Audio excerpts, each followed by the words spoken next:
আগে চেক করো, তারপরে বিশ্বাস করবা, ঠিক কিনা? তাহলে এখন থেকে একটা কিছু শুনলে বিশ্বাস করবেন। একজন এসে বললো, ভাইজান আপনার মেয়েরা দেখলাম আরেক ছেলের সাথে বাজারে ঘোরাফেরা করে, ওই রমনার বটমূলে দেখলাম আপনার মেয়ে আরেক ছেলের নিয়ে ফষ্টি নষ্টি করে, লোকের কথা বিশ্বাস করে বাসায় যে মেয়ের চুলের মধ্যে ধরে মাইর, আইজো মার গাইলো মাইর। এরকম হইতে পারে না?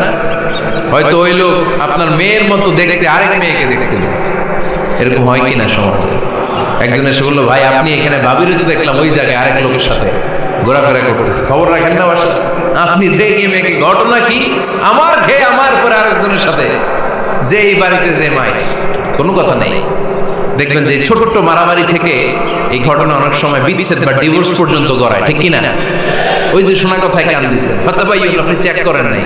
হয়তো আপনার স্ত্রীর মতো দেখতে বা আপনার স্ত্রী যে জামা পরে, যে পোশাক পরে, এরকম পোশাক পরে আরেক নারীকে দেখছে, আপনার বউ না এটা। আপনার মেয়ের ব্যাপারে যে তথ্য দিয়েছে এটা সঠিক নয়, সে আপনার মেয়ের মতো আরেকটা মেয়েকে দেখেছে, এসে আপনার কাছে বলে দিছে, আপনি বিশ্বাস করছেন। ভেজাল আছে না নাই? এই ভেজালগুলোকে থামানোর জন্য কোরআনে এই বিধানগুলো নাজিল করেছে কে? তাহলে ফরিদপুরের ভাইয়েরা, সমাজটাকে সুন্দর রাখার তথ্য একটা শুনলেই বিশ্বাস করবেন না। সিলে কান নিয়ে গেছে, শুনলেই সিলের পিছনে দৌড়, নাকি? কি করবেন? আগে কানে হাত দিয়ে একটু দেখবো কান দুইটা আছে না নাই, তারপরে সিলের পিছনে দৌড়াবো। তাহলে এখন থেকে আমরা তথ্য একটা শুনলেই বিশ্বাস করব। তাহলে কি করবেন? বলতে হবে কি করবেন? যাচাই বাছাই, জাস্টিফিকেশন অফ দ্য নিউজ। কোন নিউজ জাস্টিফিকেশন ছাড়া আমরা প্রচার করব, বিশ্বাস করব, শেয়ার করব না। আল্লাহ বললেন, ইয়া আইয়ুহাল্লাযীনা আমানু লা ইয়াসখার কওমুম মিন কওম। ওহে আমার ঈমানদার বান্দারা, শোনো শোনো, খবরদার কখনো কোনো মুমিন বান্দারে ঠাট্টা করো না, অবজ্ঞা করো না, ঠাট্টা করো না। তার মনে কষ্ট হয় এমন কোন কথা তারে বলো না। নেভার স্টপ অফ এনিবডি, কাউকে নিয়ে ঠাট্টা করবে না। তার দেহ নিয়ে, তার আকৃতি নিয়ে, তার বংশ নিয়ে। এক লোকের বাবা ছিল চোর, কিন্তু তার ছেলে অনেক ভালো। আপনি কি তারা বলতে পারবেন তুই চোরের ঘরের চোর? বলতে পারবেন? চুরি করছে বাবা, ওর কি দোষ? কথা বললেন? এগুলো কবিরা গুনাহ। আওয়াজ করে বলেন তো, কি গুনাহ? কবিরা গুনাহ। কারো আকৃতি নিয়ে, আমার ফরিদপুরের কলিজার টুকরা যুবক ভাইরা, কারো আকৃতি নিয়ে কখনো অবজ্ঞা করবে না, তুচ্ছ জ্ঞান করবে না। এটা কবিরা গুনাহ, এটা আল্লাহ খুব অপছন্দ করেন। এর কারণ আকৃতিটা আমাদের হাতে নাই। আমাদের কারো নাক লম্বা, কারো খাটো, আমরা কেউ কালো, কেউ সাদা, আমরা কেউ স্মার্ট, কেউ অন্যরকম। তো এই যে আমাদের এক এক ধরনের আকৃতি, এটা কি আমি বানাইছি? আপনি বানাইছেন? দিছে কে? এই জন্য কারো দেহের গঠন নিয়ে যদি আপনি অবজ্ঞা করেন, এটা প্রক্ষান্তরে আপনি স্রষ্টাকে নিয়ে অবজ্ঞা করবেন। কারো দেহের আকৃতি নিয়ে যদি আপনি তুচ্ছ করেন, তাকে তুচ্ছ করেননি, আমার রবকে আপনি তুচ্ছ করেছেন। চিল্লায় বলেন ঠিক কিনা? খবরদার, তুই কালু, তুই লম্বু, তুই মোটু, তুই কানা, তুই রোহিঙ্গা, আছে না নাই? ইদানিং ইদানিং এটা খুব চলে। এই রোহিঙ্গা নামটা আছে না? ফরিদপুরে এগুলো ঢুকে নাই না? আমাদের ওইদিকে দিদি কি অবস্থা, কারোর সাথে কেউ লাগলে তুই রোহিঙ্গা, কি আশ্চর্য! এই গালি কবে আসলো? হ্যাঁ, অনেক ধরনের গালি। ঢাকায় আরেকটা চলে, ফৈনির ভূত। কি বলে? এই এগুলো আগে শুনি নাই আমরা, রিসেন্ট এগুলো বলা শুরু করছে, ফৈনির ভূত, রোহিঙ্গা না। এগুলো বলে আপনি কাউকে অবজ্ঞা করতে পারবেন? পারবেন না। খবরদার, এটা কবিরা গুনাহ, এটা ছোট গুনাহ মনে করবেন না।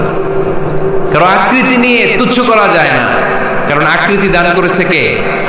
হুয়াল্লাযী ইউসাউইরুকুম ফিল আরহামি কাইফা ইয়াশা, লা ইলাহা ইল্লা হুয়াল আজিজুল হাকীম। তিনি এমন সত্তা যিনি তোমাদের চেহারার অবয়ব দিয়েছেন, তোমাদের আকৃতি দান করেছেন তখন যখন তোমরা মায়ের পেটের ভেতরে ছোট জোকের মতো ছিলা। মায়ের পেটের ভেতরে আমরা যখন সবাই এত ছোট, তখনই আমাদের চেহারার আকৃতি দিয়েছে কে? কে সুন্দর হব, কে ছেলে হব, কে মেয়ে হব, কে মোটা হব, কে চিকন হব, আমার ইচ্ছা বেশি? আওয়াজ করে বলতে হবে, কার ইচ্ছায়? প্রত্যেককে যদি আল্লাহ প্রত্যেকের নিজের চেহারা ডিজাইন করতে দিতেন, আল্লাহ যদি বলতেন তোমার চেহারাটা কেমন হবে তুমি ডিজাইন করো, তাহলে আপনি আপনারা কেমন বানাতেন? হ্যাঁ বলেন, ফরিদপুরের ভাইরা বলেন সুন্দর করে বানাতেন, তাই না? সবচেয়ে স্মার্ট, সবচেয়ে সুন্দর করে আমি আমার চেহারাটা বানাতাম যদি আমাকে ডিজাইন করার সুযোগ দেওয়া হতো। কিন্তু এই সুযোগ তো আল্লাহ দেন নাই। ডিজাইন স্বয়ং করে দিয়েছেন কে? কোন নারীকে যদি আল্লাহ বলতে এই নারীরা তোমাদের চেহারা কার কেমন লাগবে তোমরা বানাও, প্রত্যেক নারী কি করতো? বিশ্ব সুন্দরী করে নিজেকে বানাতো। খুব ধরার মতো কোনো জায়গা সে নিজের জন্য রাখতো না, ঠিক কিনা? কিন্তু এটা আল্লাহ দেন নাই। এই আকৃতিটা আমাদেরকে সরাসরি দান করেছেন কে? খবরদার, আমাদের অনেকে বিকলাঙ্গ, আমাদের অনেকের হাত ছোট, পা বড়, দেখতে মোটা, কেউ চিকন কেউ কালো। খবরদার, কারো আকৃতি নিয়ে কখনো কোনো অবজ্ঞার সুরে, ঠাট্টার সুরে কোনো কথা আমরা বলবো না। রাজি আছেন? সবাই রাজি আছেন? আল্লাহ রাসূল সাল্লাল্লাহু আলাইহি ওয়াসাল্লামের এক সাহাবী ছিল নাম ইবনে মাসউদ রাদিয়াল্লাহু তাআলা। ওনার পায়ের নলা ছিল খুব চিকন, অস্বাভাবিক চিকন, স্বাভাবিক না। তো উনিও এটা ঢেকে রাখতেন, দেখাতেন না কাউকে। একদিন উনি খেজুর পাড়ার জন্য খেজুর গাছে উঠলেন। খেজুর গাছে ওঠার পরে নিচ থেকে সাহাবারা পায়ের চিকন নলা দেখে গেছে, দেখে সবাই হাসি, সবাই হেসে কুটি কুটি। বিশ্বনবী বললেন হেসো না, খবরদার, আমার ইবনে মাসউদের পায়ের চিকন নলা দেখে হেসো না। আমার ইবনে মাসউদের এই পায়ের চিকন নলা যদি মিজানের পাল্লায় উঠিয়ে দেয়া হয়, কিয়ামতের দিন উহুদ পাহাড়ের চেয়েও ভারী হয়ে যাবে। খবরদার, আমার ইবনে মাসউদকে আমার আল্লাহ অনেক পছন্দ করে, তার পা চিকন দেখে তাকে তুচ্ছ করো না। আল্লাহ হাবিব সাল্লাল্লাহু আলাইহি ওয়াসাল্লামের 11 জন স্ত্রীর মধ্যে থেকে একজন স্ত্রী ছিলেন একজন স্থূল আকৃতির, অবেসিটি ছিল, একটু মোটা। ওনার নাম ছিল সাফিয়া রাদিয়াল্লাহু তাআলা আনহা। আম্মা জান আয়েশার সাথে একবার সাফিয়ার ঝগড়া। নবীদের বউদের মাঝে মাঝে মাঝে ঝগড়া হতো, তবে সেটা হতো মধুর ঝগড়া। সুবহানাল্লাহ পড়েন। আম্মা জান আয়েশা রাদিয়াল্লাহু তাআলা আনহার বাসায় একদিন বিশ্বনবী বসা ছিলেন, আর একজন স্ত্রী, বিশ্বনবীর আরেকজন স্ত্রী রান্না করে কিছু খাবার আম্মা জান আয়েশার ঘরে পাঠিয়েছেন।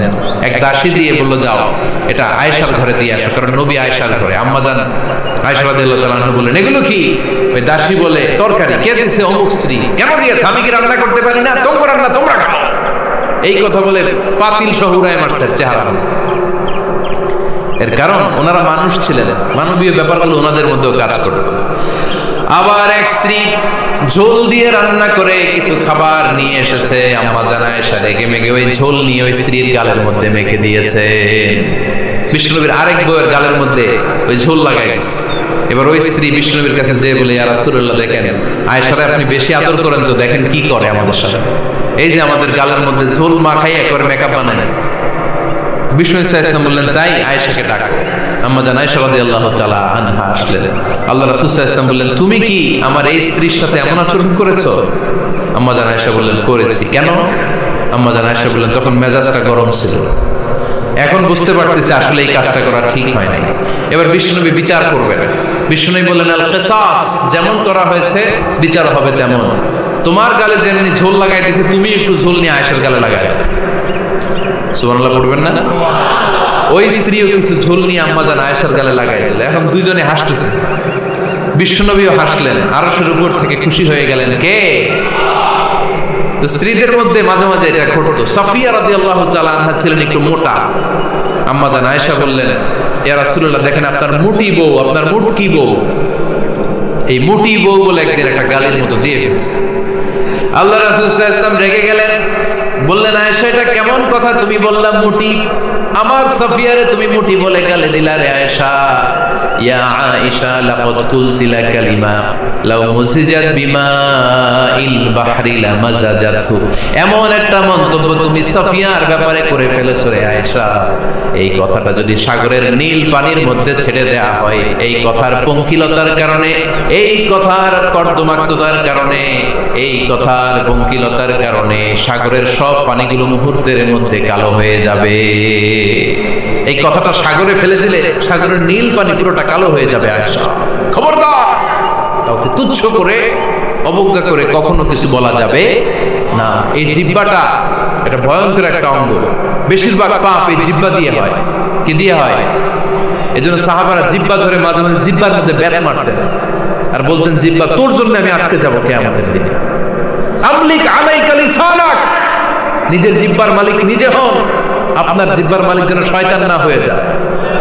জিহ্বা আপনার, শয়তানের ভাষায় আপনি কথা বলেন কেন?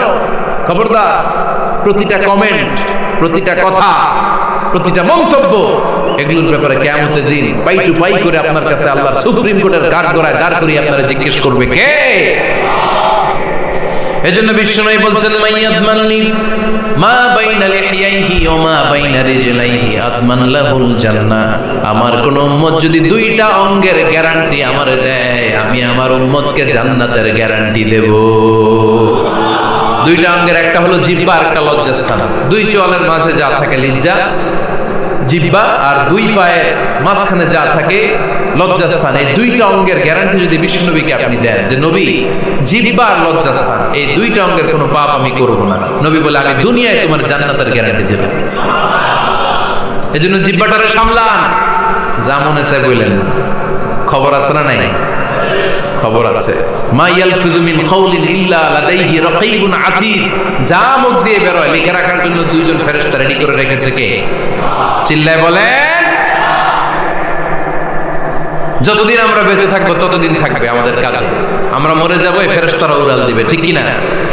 দুই কাঁধে ছিল যে তোমার দুইজনা পাহারা, তোমারে একলা থইয়া পালাইছে তাহারা, তোমার আট কুঠুরি নয় দরজা বন্ধ এবার হলো রে হলো, মুখে আল্লাহ রসুল সবে বলো, ও মুখে আল্লাহ রসুল সবে বলো, দুয়ারে আইসাছে পালকি নাই হরি গাও তোলো রে তোলো, মুখে আল্লাহ রসুল সবে বলো, ঠিক না?